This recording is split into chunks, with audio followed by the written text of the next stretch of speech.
የገቢዎች ሚኒስቴር የተገበረው የዲጂታል አሰራር የተቀላጠፈ አገልግሎት ማግኘት እንዳስቻላቸው ግብር ከፋዮች ተናገሩ። ዲጂታል አገልግሎቱ የተገልጋዩን ጊዜና ገንዘብ ከመቆጠብ ባለፈ ብልሹ አሰራሮችን ለመከላከል ማስቻሉም ተገልጿል። ኤዶሚያስ ንጉሴ ተጨማሪ አለው። ተቋማት ዲጂታል ቴክኖሎጂን በመጠቀም ለህብረተሰቡ ፈጣንና ቀልጣፋ አገልግሎት እየሰጡ ይገኛሉ። ከነዚህ ተቋማት መካከል የገቢዎች ሚኒስቴርን ለአብነት መጥቀስ ይቻላል። በሚኒስቴሩ የምዕራብ አዲስ አበባ ቅርንጫፍ የኤሌክትሮኒክስ ታክስ ማሳወቅ ድጋፍና ክትትል ቡድን መሪ ሃይማኖት ደበላ ዓመታትን ያስቆጠረ የቴክኖሎጂ አሰራር ስርዓት በርካታ ግብር ከፋዮች እየተጠቀሙበት እንደሆነ አንስተው ሚኒስቴር መስሪያ ቤቱ ለአዲስ ግብር ከፋዮችም ስልጠና እንደሚያዘጋጅ ይናገራሉ። ኢፋይሊንግ እንደ ገቢዎች ሚኒስቴር የተጀመረው በ2005 ዓመተ ምህረት ሲሆን እንደዚህ ብራንችም በዛው አመት ተግባራዊ የሆነ ነው። ግብር ከፋዩ ወደዚህ ሲስተም ከመግባቱ በፊት የስልጠና እንሰጣለን። ስልጠና ይሰጠዋል። ከስልጠና በተጨማሪ የድጋፍና ክትትል ሂደት አለው። ድጋፍና ክትትል ከተደረገለት በኋላ ቀጥታ ባለበት ሆኖ ታክሱን እንዲያሳውቅ ነው የምናደርገው።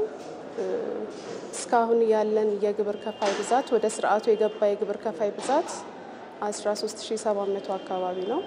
ቀደም ሲል የነበረው የግብር አሰባሰብ ሂደት ለግብር ከፋዩ ምቹ እንዳልነበር ያነሱት ቡድን መሪዋ በቴክኖሎጂ የተደገፈ የግብር አሰባሰብ ሂደት ለተገልጋዮቹ ምቹ ሁኔታ መፍጠሩንም ያነሳሉ። ከዚህ በፊት በማኑዋል በሚጠቀሙ ሰዓት ጊዜያቸውን፣ ገንዘባቸውን እና አላስፈላጊ ሰልፍና አላስፈላጊ መንገላታት ነበር። ያንን ነገር ሙሉ በሙሉ ያስቀረ ነው ይህ ሲስተም። ግብር ከፋዩ 7/24 በሚባል ደረጃ 24 ሰዓት 365 ቀን ባለበት ሆኖ ማሳወቅ ይችላል።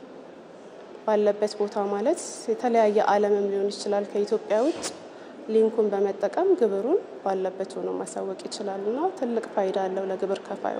አሰራሩ ለመጀመሪያ ጊዜ ለመጠቀም በአካል መጥተው ያገኘናቸው ግብር ከፋዮችም የዲጂታል አገልግሎቱ ተገልጋዩን ተጠቃሚ እንደሚያደርግ ነግረውናል። ከዚህ በፊት በማኑዋል ነበር የምናሳውቀው። አሁን ግን በኤሌክትሮኒክስ ሲስተም እዛው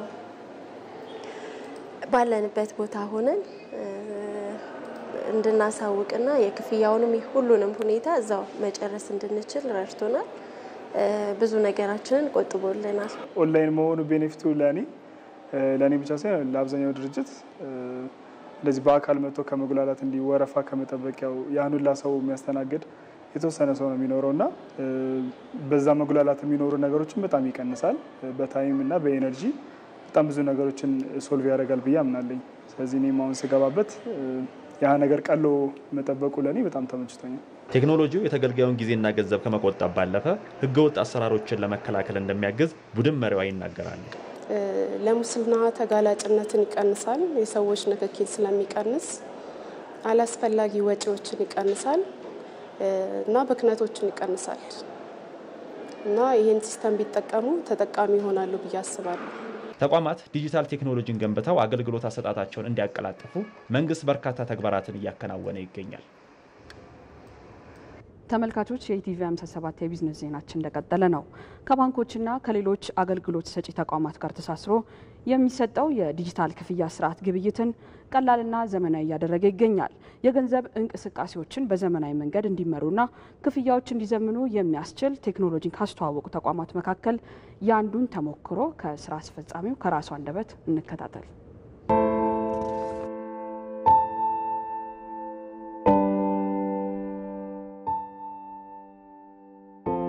ብሩክ ገብረየስ ባላለው የአዲስ ፔይ ፋይናንሻል ቴክኖሎጂ አክሲዮን ማህበር ዋና ስራ አስፈጻሚ ነው። አዲስ ፔይ እንግዲህ ዋና ራዕዩ ከኢኮሜርስ ጋር የተገናኘ ንግድን በኤሌክትሮኒክ በሆነ ዘመናዊ በሆነ መንገድ እንዲሰሩ ማስቻል ነው። ስለዚህ ዋና ደንበኞቹ ትኩረቱም ከንግድ ጋር የተገናኘ ወደ ዘመናዊ ንግድ መግባት የሚፈልጉ ከሸቀጥ ሱቅ ጀምሮ አገልግሎት የሚሰጡና ትልልቅ ማምረት የሚችሉ ኤክስፖርት ማድረግ የሚችሉ ገበሬዎች ሳይቀሩ ደንበኛ መሆን የሚችሉበት በኦንላይን ዌብሳይት ከፍተው ግብይት ማድረግ የጀመሩ ነጋዴዎች የኛን የክፍያ ዘመናዊ ክፍያ አገልግሎት ይጠቀማሉ። ከአንድ ቦታ ወደ ሌላ ቦታ ለመንቀሳቀስ የግድ ካሽ ይዘሽ መንቀሳቀስ መንገድ ላይ ምን ልክፈል ብለሽ በምን ገንዘብ ኖሮሽ የምትከፊበት አማራጭ መቸገር የለብሽም። ስለዚህ እንደዚህ ራይድ ሂሊንግ አይነት ትራንስፖርት ሰርቪሶችም ከኛ ጋር እየሰሩ ነው።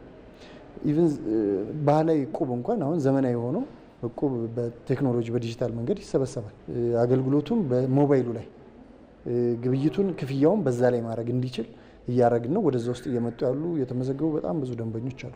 ኤክስፖርት ለማድረግ ከገጠር ሆኖ የሚችልበትን ቴክኖሎጂ በማቅረብ በሱ ደግሞ ክፍያውን በየትኛውም ክፍያ አማራጭ በዶላርም ይሁን በምንም ተሰብስቦ እንዲገባለት ወደ አካውንቱ ማስቻል ወደ 40 የሚጠጉ ሰራተኞችን አሉት። አሁን አዲስ ፔይ ሎካል ሀገር ውስጥ ያሉ ተጠቃሚዎችን ከገበሬው ንግድ ላይም ማህበራዊ ጉዳይም ላይ ያሉ ተጠቅመው እርካታ አግኝተውበት የሚፈልጉትን አግኝተው ቀሏቸው ወደ አፍሪካ ገበያ ደግሞ ቀጠናዊ ትስስሮችን በመፍጠር አሁን ኢምፖርት ኤክስፖርትም ምርት መቀየር ምናምን የሚችሉበት የንግድ ቴክኖሎጂ መቅረቡ ያው የግድ ስለሆነ በህት ኩባንያዎችም በፓርትነሮችም ስለሚቀር እሱን እያሳቅ በዙሪያችን ፓርትነሮች ስላሉ እነሱን አድርገን የክፍያ ስርዓቱም ግብይቱም እንደዛው እንዲሆን ፋይናንስ አካታችነት አንዲት እናት አንድ ገበሬ ገጠር ያለ የፋይናንስ አክሰስ ሊኖረው ይገባል። ይህንን ከተማ ለከተማ እየዞሩ ይህን ተጠቀሙ ብቻ ሳይሆን ገጠር ያለ አንድ ገበሬ ንግድ እስከሰራ ድረስ የብድርም የምንም አገልግሎት ማግኘት አለበት። የዶላርም አክሰስ ሊኖረው ይገባል። ከዚያ ሆኖ ሌላ ሀገር ላይ መሸጥ አለበት፣ ከሌላ ማስመጣት መቻል አለበት። ስለዚህ ከገንዘብ ጋር የተሳሰረ ነገር ስላለው ይህንን እንዲያደርግ ማስቻል ይህ የቅርብ ጊዜ እንግዲህ በአፍሪካ ውስጥ ያለው ቀጠናዊ ግብይት ላይ ትልቅ ተሳትፎ ማድረግ ውጤታማ መሆን ነው። ከዛ እያለ ደግሞ ወደ ዓለም ገበያው ይቀላቀላል ማለት ነው። ተመልካቾች አሁን ደግሞ ወደ ውጭ ምንዛሪና ዓለም አቀፍ ገበያ መረጃ እናልፋለን። ዛሬ በኢትዮጵያ ንግድ ባንክ አንድ የአሜሪካን ዶላር በ131 ብር እየተገዛ በ133 ብር ከ62 ሳንቲም እየተሸጠ ነው።